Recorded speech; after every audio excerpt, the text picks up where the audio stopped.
The morning sky was gray and a soft wind blew through the small-town cemetery. Rows of chairs had been set up under a white tent, and a long flag-covered coffin rested at the front. The air was heavy with grief, filled with the sound of quiet sniffles and the rustling of uniforms. It was a funeral for Sergeant Liam Walker, a brave soldier who had died saving his team during a rescue mission. Everyone had come to pay their respects: soldiers, officers, family, and friends. The crowd stood in silence as the military band played a slow tune. It should have been a peaceful day, one meant to honor a hero, but something unexpected was about to happen that would turn that peaceful silence into chaos. At the far side of the cemetery, an older black man walked slowly toward the tent. He wore a simple black suit and carried a small medal in his hand. His hair was gray at the edges, his step steady and calm.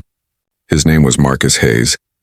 To anyone who didn't know him, he looked like just another mourner, quiet, respectful, blending in.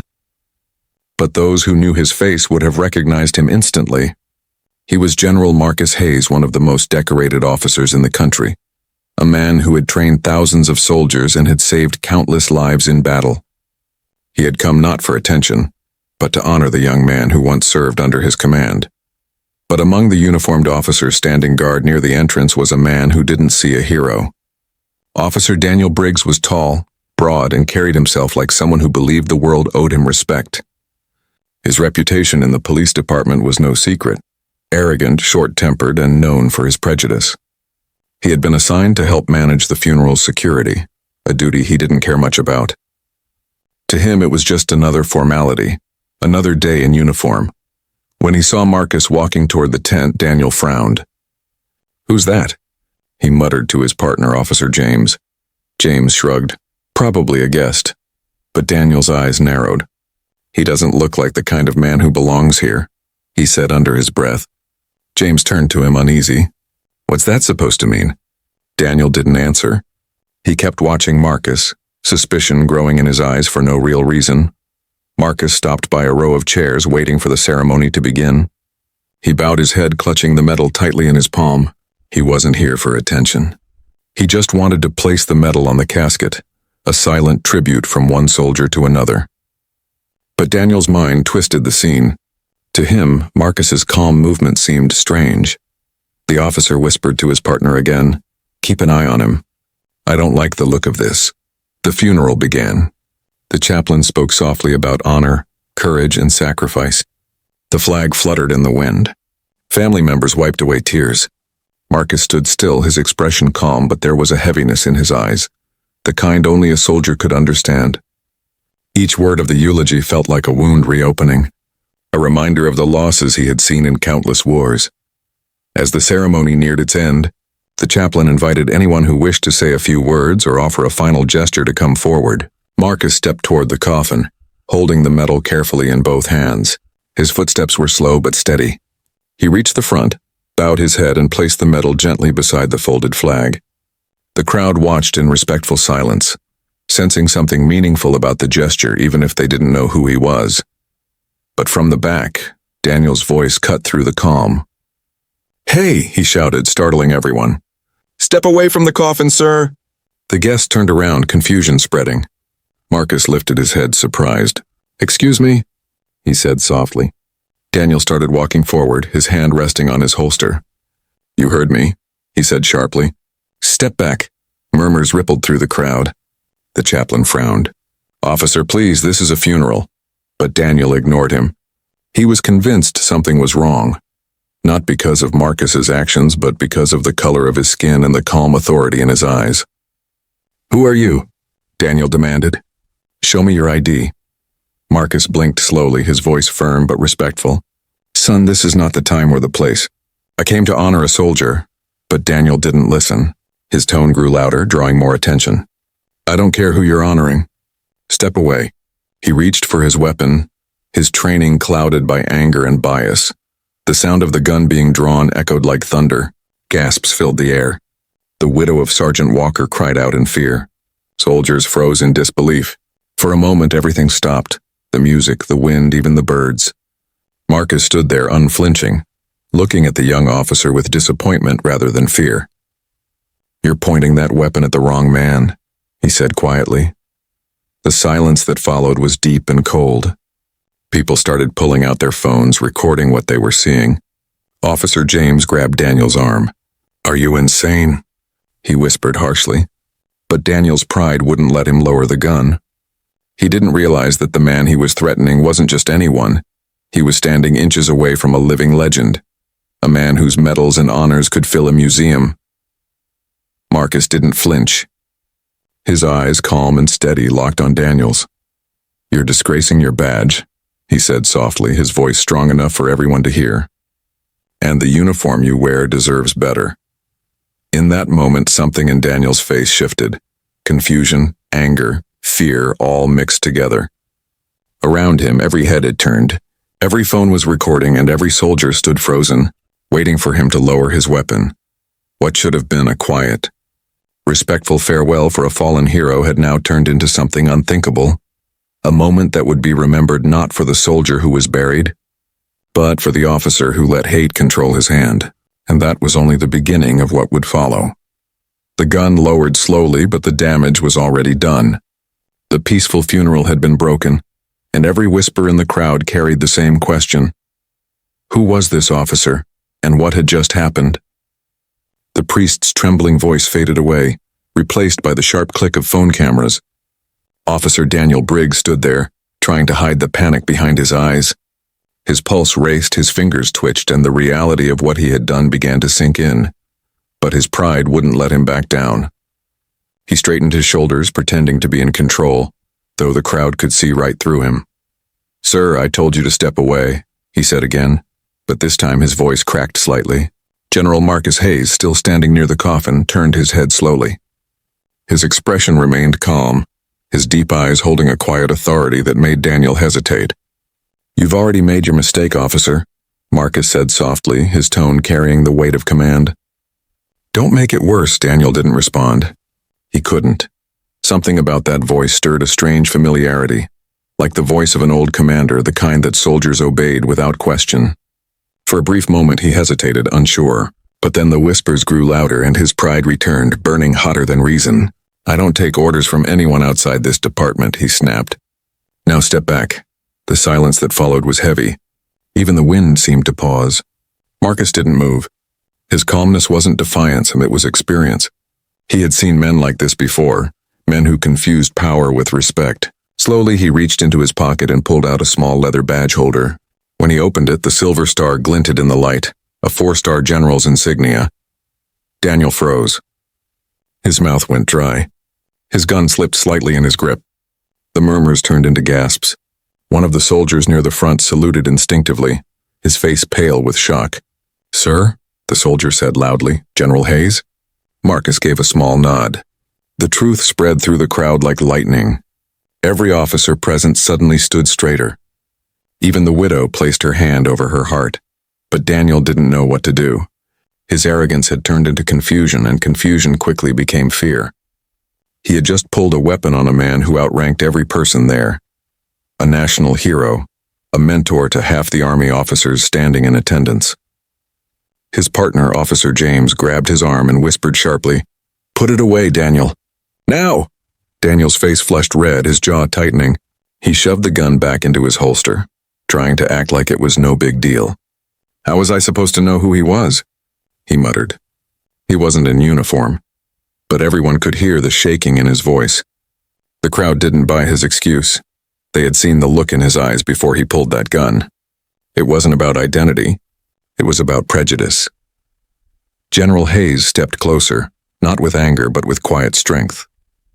He looked Daniel straight in the eyes and said, "A uniform doesn't make a man worthy of respect. His actions do. You might wear that badge, but you've forgotten what it stands for." His voice was low, but each word cut through Daniel's pride like a blade. The entire funeral watched, silent and stunned. Daniel tried to look away, but the weight of the general's words pressed down on him harder than any order ever had. For the first time in his life, he felt truly small inside that shiny uniform. "Sir, please," the priest finally said gently, breaking the silence. "Let's continue the ceremony." Marcus nodded, stepping back to allow the fallen soldier's family their moment. He bowed his head once more in respect, and then quietly took his seat among the crowd. Daniel stared at the letter for a long time. Every instinct told him not to go, but curiosities and guilt eventually won. The next day, Daniel arrived at the Veterans Center. His heart pounded as he stepped inside.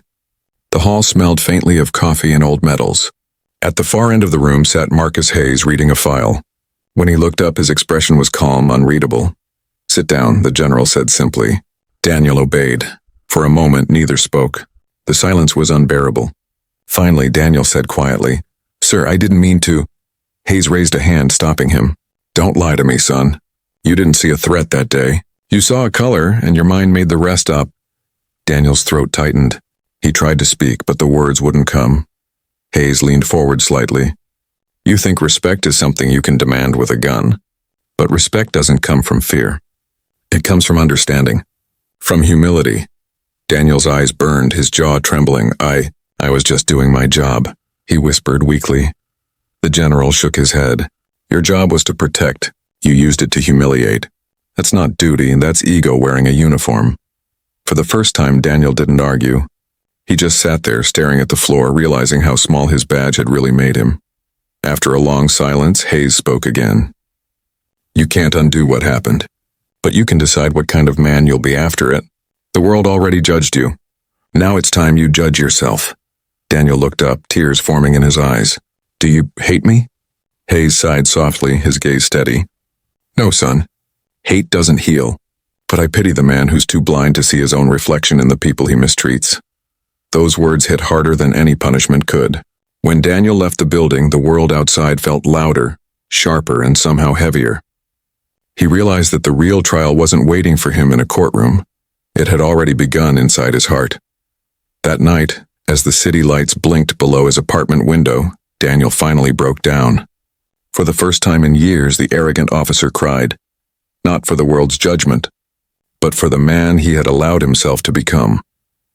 The courtroom was silent, the kind of silence that feels alive, breathing through every corner, pressing on every chest. Reporters filled the seats, cameras ready, pencils trembling above notepads. On the right sat General Marcus Hayes, dressed in a dark suit, his medals left behind this time. On the left sat Daniel Briggs, no longer an officer, no longer proud, just a man in a wrinkled suit, his eyes sunken, his badge gone. The trial had begun and the whole nation was watching. Outside the courthouse, people held banners demanding justice. Some called for prison time, others simply wanted accountability. But inside, no one spoke above a whisper. The judge, an older woman with gray hair and sharp eyes, looked over her glasses at the accused. "Officer Daniel Briggs," she began firmly, "you stand accused of misconduct, assault with a deadly weapon, and violation of duty under oath. How do you plead?" Daniel swallowed hard, his throat dry. "Guilty, Your Honor," he said softly. The words barely reached the back of the room, but their weight was enough to silence the clicking cameras. His lawyer had advised against it, told him to fight, to argue, to blame stress or confusion. But Daniel had spent too many nights staring at the ceiling, haunted by the general's calm voice. He knew there was no excuse strong enough to erase what he had done. General Hayes didn't gloat, didn't even look satisfied. His expression was unreadable, calm as always. When the judge asked if he had anything to say before the sentencing, Hayes stood slowly. Every eye in the room turned to him. He adjusted his jacket and spoke in a deep, steady tone that carried across the courtroom. "Your Honor, I came here today not to seek vengeance, but to remind us all what happens when power forgets humanity." The courtroom fell completely still.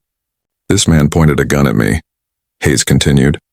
"Not because I threatened him, but because of what he thought he saw. That thought came from fear, a fear this country has ignored for too long. I don't need him behind bars to feel safe. I need him to learn what it means to serve, not control." Daniel's head dropped. He couldn't lift his eyes. The judge leaned forward. "General Hayes, are you suggesting leniency?" Hayes shook his head slowly. "I'm suggesting reflection. Let him face the same silence he created that day, not in freedom but in truth." But the evidence was overwhelming. The viral footage, the witness testimonies, the history of complaints against Daniel, all painted a picture of a man whose uniform had become a mask for prejudice. When the prosecutor played the video in court, showing Daniel shouting, gun raised, the sound of the crowd gasping again filled the room. Daniel's own face from that moment, angry, proud, blind, stared back at him from the screen. He couldn't look. He pressed his hands against his face as tears slipped out between his fingers. The judge waited until the clip ended. Then after a long pause, she said, "This court has no room for hatred hiding behind authority." Her gavel came down sharply. "Daniel Briggs, you are sentenced to life in prison without parole." Gasps echoed through the courtroom. Outside, the crowd erupted. Some cheered, others cried.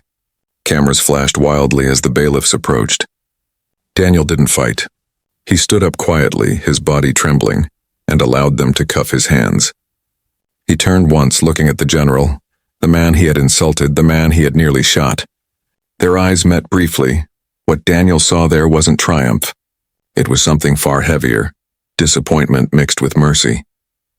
That look would follow him for the rest of his days. As they led him away, reporters shouted questions, but Daniel heard none of them. His world had gone silent. The clinking of chains around his wrists was the only sound left.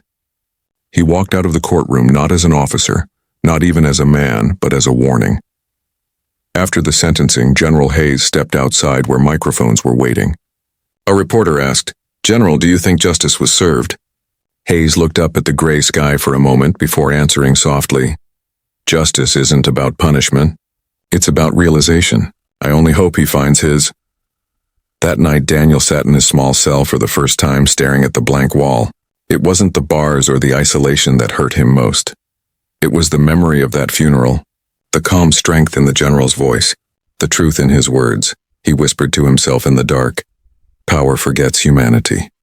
And for the first time, he understood what those words really meant. The prison was cold, its walls painted a dull gray that seemed to swallow every hint of color or hope.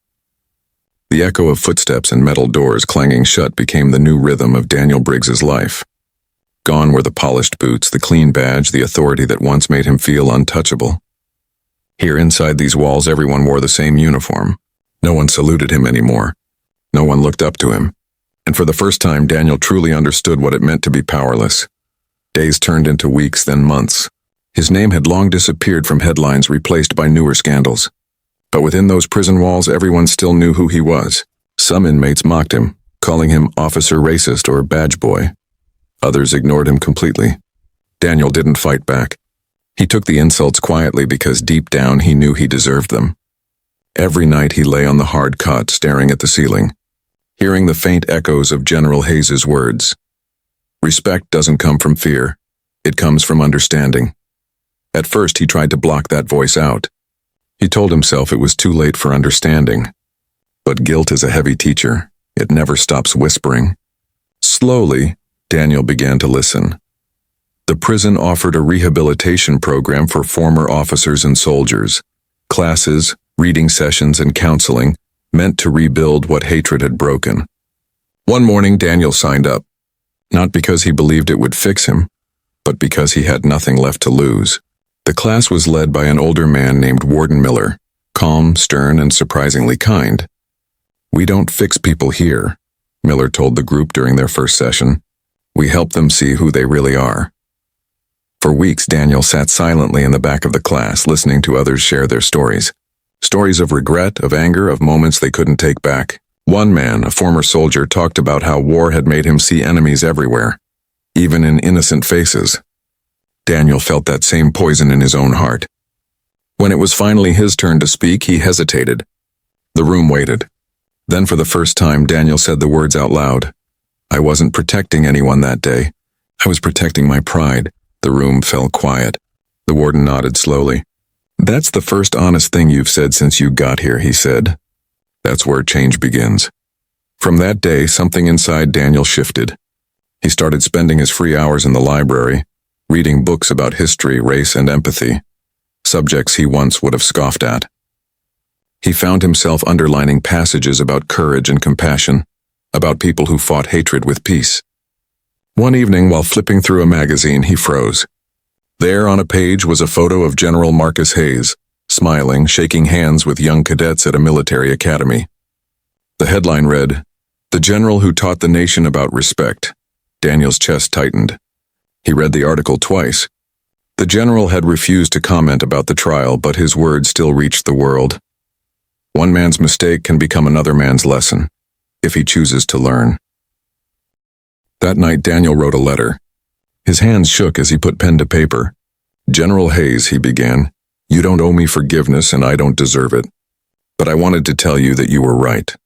I confused my uniform with worth. I confused my fear with strength. I let hate drive me and it destroyed everything. I see that now. I don't expect an answer, sir. I just wanted you to know. Your words didn't fall on deaf ears. They saved what little of me is left." He sent the letter, not expecting it to ever reach the general. Weeks passed and no reply came. But then one morning, during mail distribution, a guard called his name. Daniel opened the envelope slowly. Inside was a short note, written in firm handwriting he recognized immediately. "Mr. Briggs, learning is a long road, but you've finally taken the first step. Don't stop walking. Monsieur Hayes." Daniel held that letter for a long time, his throat tight, eyes wet.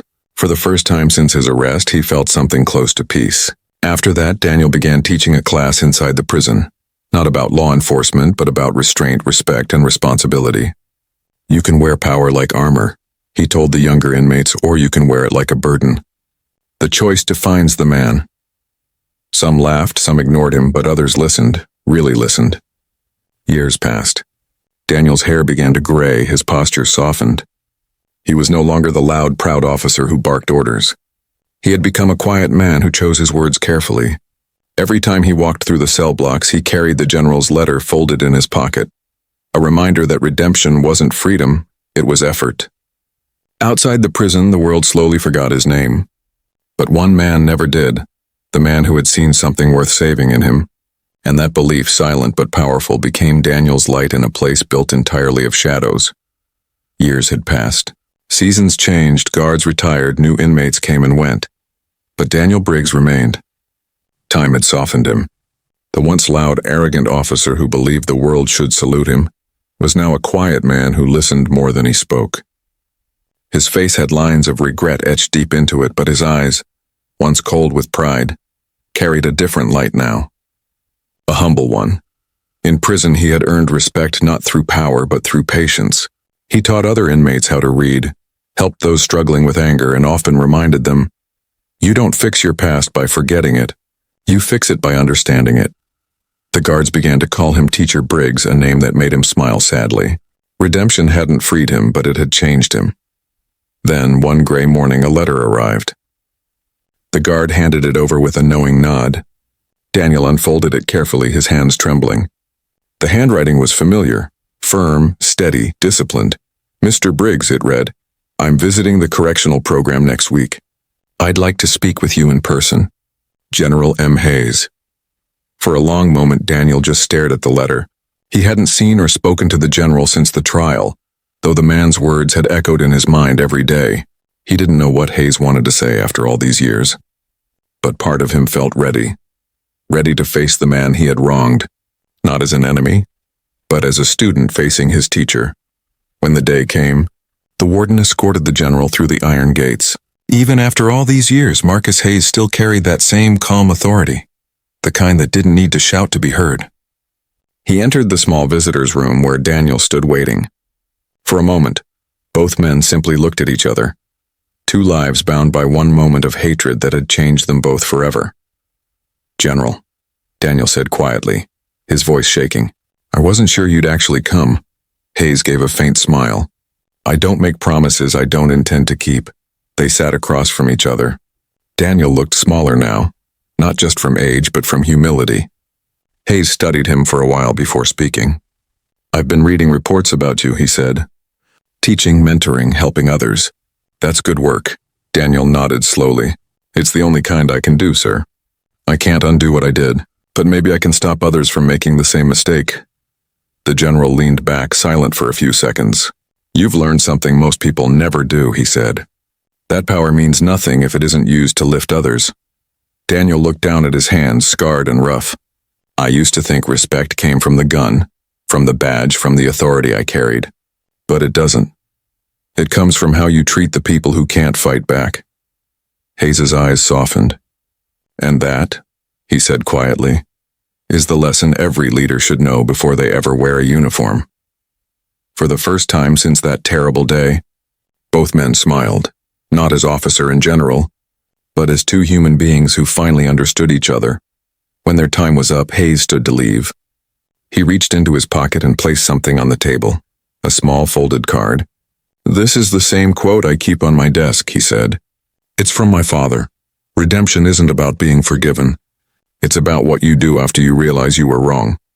"Keep it close." Daniel picked up the card, his fingers trembling. "Thank you, sir," he whispered. "For not giving up on me." Hayes paused at the door. "Everyone deserves a second chance," he said. "Even the ones who once aimed a gun at you." When the heavy door closed behind him, Daniel sat quietly for a long time, holding the card against his chest. Outside the small window, sunlight broke through the gray clouds, painting a thin line of gold across the concrete floor. He smiled in a slow, honest smile, and whispered to himself, "I finally understand." From that day on, Daniel continued teaching, not just reading or writing, but respect. He became a voice of peace inside a place built for punishment. Inmates who once saw him as just another ex-cop began calling him the man who listens.